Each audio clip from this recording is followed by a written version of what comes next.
Bonjour à tous, j'espère que vous allez bien. Aujourd'hui, je vous retrouve pour une nouvelle recette de galettes des rois.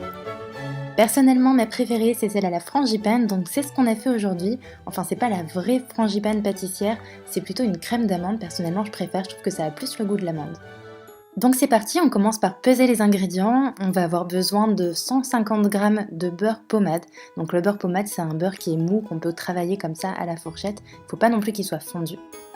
Ensuite, on va y ajouter 150 g de sucre. Et on mélange le tout pour que le sucre et le beurre forment une pâte assez homogène. J'incorpore ensuite à ma préparation 3 œufs entiers, je les mets un par un en mélangeant à chaque fois entre deux.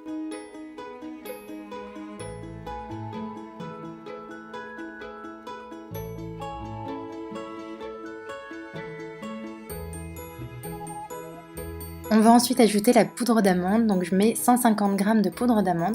Si vous le souhaitez, vous pouvez aussi mettre 75 g de poudre d'amande et 75 g de poudre de noisette, je trouve ça aussi super bon. Donc j'ajoute tout ça en un seul coup dans ma préparation et je mélange. Là c'est complètement facultatif mais j'y ajoute une cuillère d'arôme de vanille. Vous pouvez aussi mettre de l'arôme d'amande amère si vous voulez un goût encore plus prononcé. Pour la galette des rois, vous aurez donc besoin de 2 pâtes feuilletées. Vous pouvez faire la pâte feuilletée vous-même si vous le souhaitez. Personnellement, franchement, j'ai jamais testé, ça me semble assez long à faire. Donc je prends celle du commerce qui je trouve est pas trop mal. Alors celle que je trouve dans mon commerce est carrée, donc ça me dérange un peu. Vous pouvez faire une galette des rois carrée, il n'y a pas de souci. Personnellement, je trouve que la ronde est quand même plus sympa. Pour que mes 2 ronds de pâte adhèrent bien, je mets un petit peu d'eau comme ça sur le pourtour.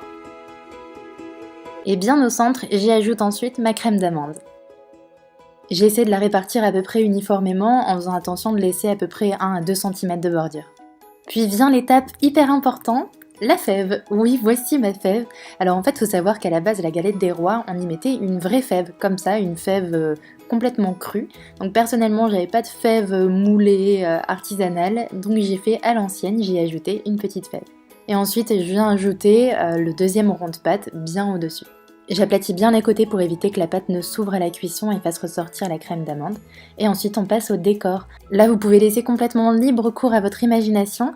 Personnellement j'aime bien ce genre de chiquetage, on appelle ça je crois. Donc on peut le faire avec le doigt, normalement on met 2 doigts et on fait un petit coup de couteau. Avec les ongles c'est pas terrible donc je le fais avec le dos d'une cuillère. Et ensuite j'y mets un jaune d'œuf dilué avec un tout petit peu d'eau. Je fais attention à mettre le jaune d'œuf vraiment bien au centre et j'évite un petit peu les côtés parce qu'en fait le jaune d'œuf va éviter de faire monter trop la pâte alors que nous on a vraiment envie que les côtés soient bien montés. Et ensuite on passe au décor, donc je commence par faire une petite croix et ensuite je viens dessiner des feuilles, donc 4 feuilles comme ça. Je dessine mes petites feuilles et ensuite je vais faire des petits traits. Franchement c'était un petit peu au feeling, vous pouvez faire absolument comme vous voulez. On n'oublie pas de faire des petits trous, attention on ne fait pas de trous au milieu, on les fait bien sur les côtés. Et on passe à la cuisson, on enfourne pendant 30 minutes à 200 degrés.